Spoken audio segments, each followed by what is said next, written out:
All right, we're good to go, Coach. Certainly excited to be back home in Cameron. After the Christmas break, three of those four games the last couple of weeks have been on the road. Nice to be back. Both games this week. Tough week for us. Really talented teams. Um, a lot of veterans to go against in our game on Thursday. Not just veterans, but very good players.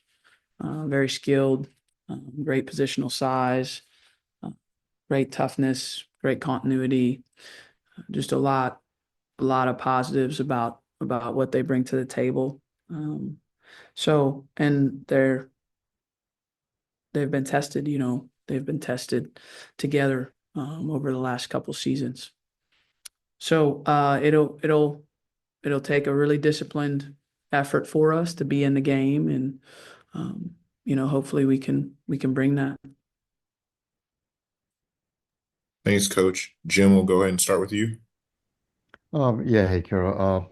I wonder if you can get a little deeper into the weeds about what Coach Smith is doing at Cal. A few years ago, that they had a one-win season now they're 16-2. So she's obviously doing a lot of things right. Can you talk a little bit about what's going on there?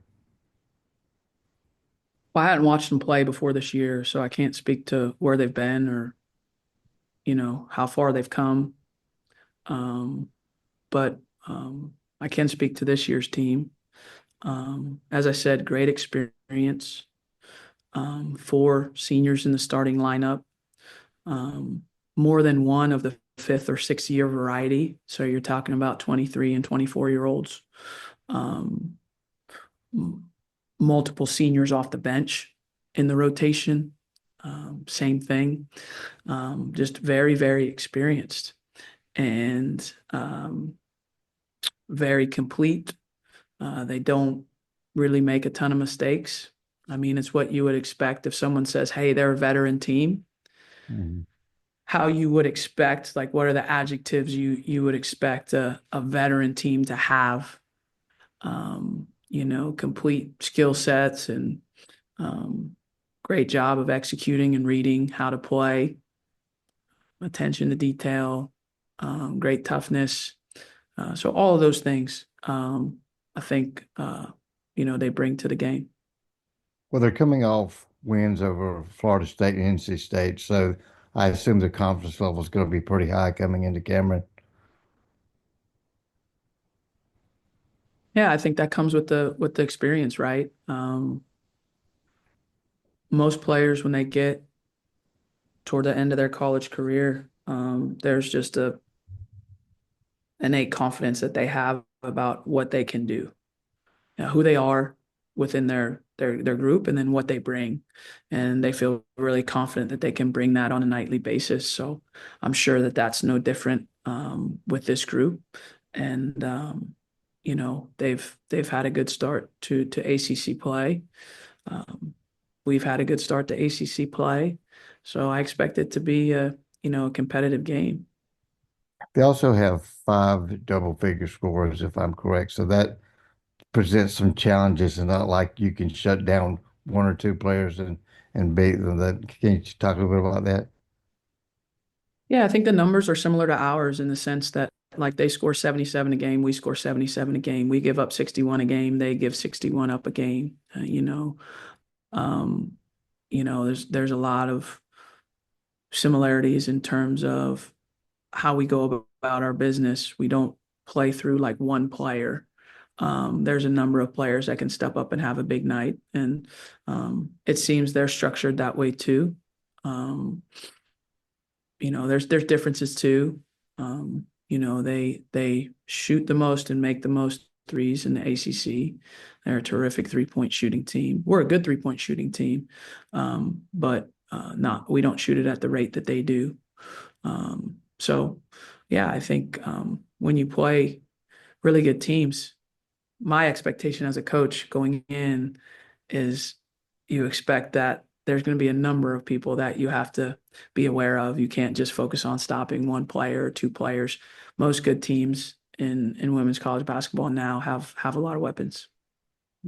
I don't see anybody else with a hand raised. So let me ask you one question about Duke. There have been some offensive droughts recently. What do you think's going on there, and how do you get that fixed so you don't have any more 6 point quarters or 8 point quarters or whatever? I just thought we had a bad week. I mean, on offense, you look at our numbers throughout the year. We've been, I don't know if prolific is the word, but we've been a really good offense from our point scored to our field goal percentage to our 3-point percentage all year. And you had a bad week. And that happens sometimes in sport. Like a 300 hitter doesn't hit 300 every week. Some weeks he's 500, some weeks he's 175, but it averages out to a good offensive player. And so sometimes it happens.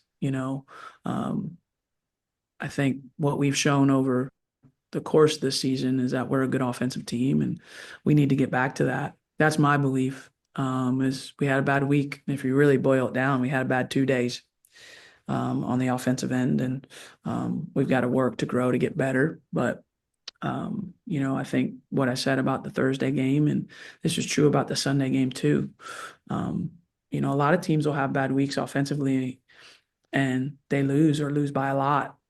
Our defense kept us in it in both games, and we were able to fight back in both games, and we were able to learn the lessons on Thursday to fight back on Sunday and actually win the game. So there's a lot of positives to take from the last week, from my perspective of just how we've grown and, the different tight situations that we were in both games. A possession game down the stretch in the fourth quarter. Like, you need those experiences together in January and February to figure out who you are. And different players, I thought, stepped up. I thought Alucci was terrific in the second half against Virginia. I thought Toby made a big baseline shot, late in a possession game in the fourth quarter, and then T's big threes, were huge. So those are my takeaways. I'm not blind to the fact that we didn't play well offensively for 2 games, but I feel like our sample size of playing well is a little bit larger than not well, and so I'll side with our larger sample size. Well, thanks. Coach, you kind of talked on it a little bit in your previous answer, but you mentioned the team's defense the last couple of games kind of just keeping us in it. And it's kind of like once we got into ACC play, it's kind of gotten back to the defense that we've kind of seen over the last couple of years. Could you just talk a little bit about that, like what you've seen over the last month as far as like defensive play? It's been a point of emphasis for us since we got back from Christmas. We had that bye, right out of the gates in ACC play. So we had a full week to kind of work on ourselves. And we worked on both ends of the floor, even though it might not look like we worked on the offensive end of the floor the last week, but we did. And we've grown in that area.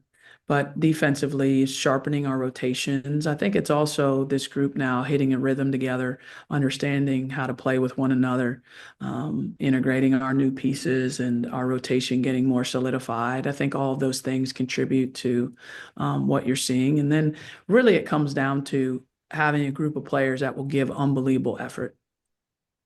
Will they give unbelievable effort on as many plays as possible to help you win? Because you can have a structure of a good defense, and you can have the best defensive coaches in the country, and you can have a perfect scheme to shut down a team. But if the players don't give unbelievable effort, it's not going to work. No scheme works without great effort, and they really have been playing hard on that end of the floor the last couple of weeks.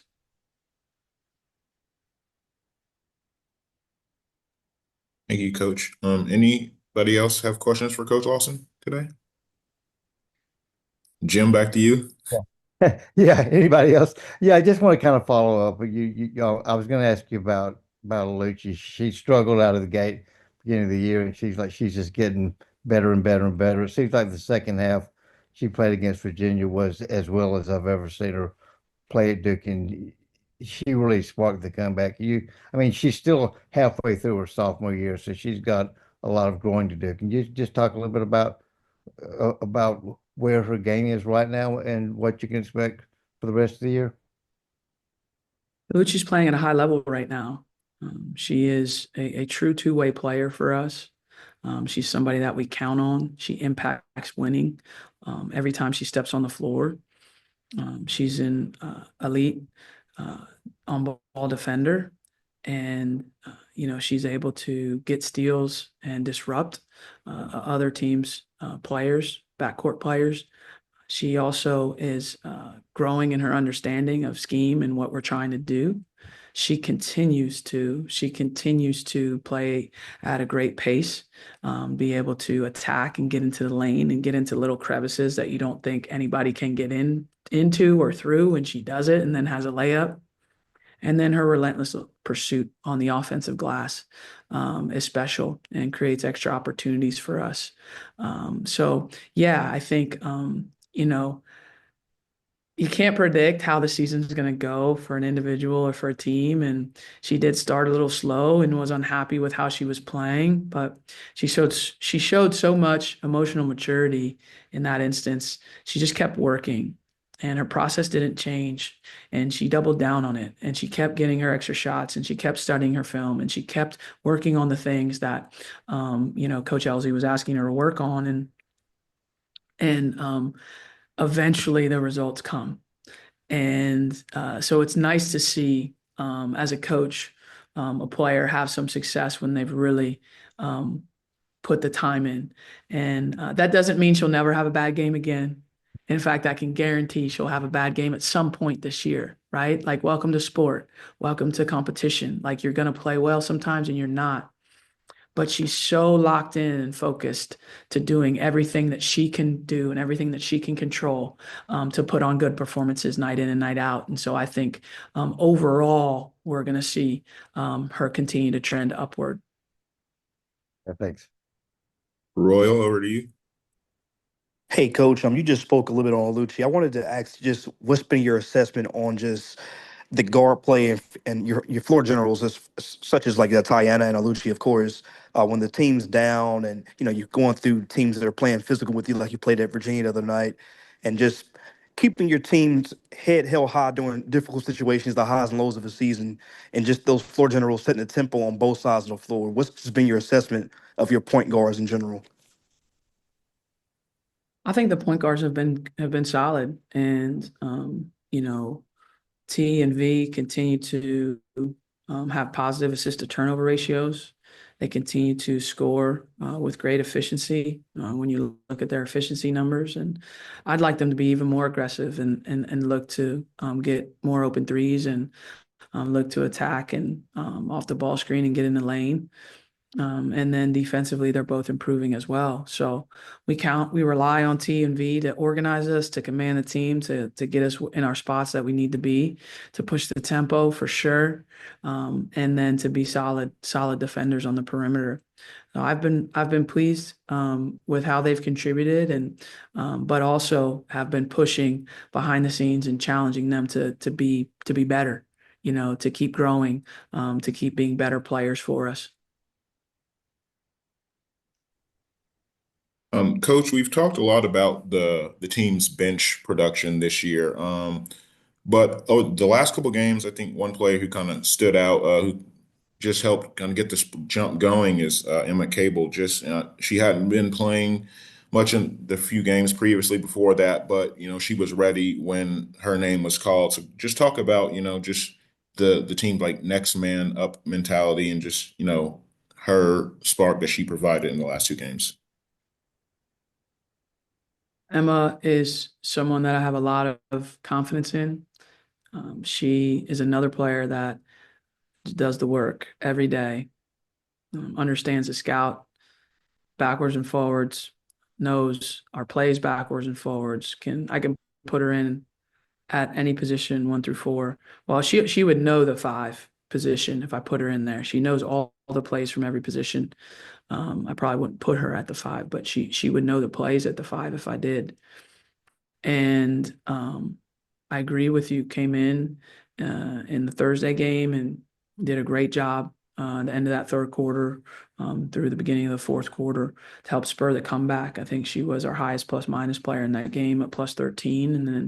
And then at Virginia as well, made some critical winning plays. I mean, the charge she takes in the first half was a big time play. And then in the second half, defensively, a switch out that she saw that was instinctive, that wasn't a part of the scheme. To take away a 3-point shot was huge. And we talk about that a lot in our team, like those plays, like that play, that switch out that takes away a 3 doesn't register in the box score. And most people don't even know that that's an instinctive play and not a scheme play, because there's no way you would know unless you knew what our coverage was supposed to be on that play. But we had a breakdown in coverage, and she saw the breakdown and she fixed it, and she took away an open 3. And so many people will hit a 3-point shot and think that they contributed to the win. And it's actually the same amount of contribution of points, whether you make one or you take away one. It has the same result in the score. So those winning plays, Emma just oozes that. When she comes in the game, she's ready to make plays for us. And it's a big part of, what we need from everybody. And it doesn't go unnoticed to me, those winning plays, and our team, I think, recognizes what great value she brings to us off the bench. Thanks, Coach. Any more questions for Coach Lawson? All right, if not, thank you, Coach. Thank you, everyone, for joining us this afternoon. Yeah, take care, buddy. Thank you. See you guys. Thanks, Jay.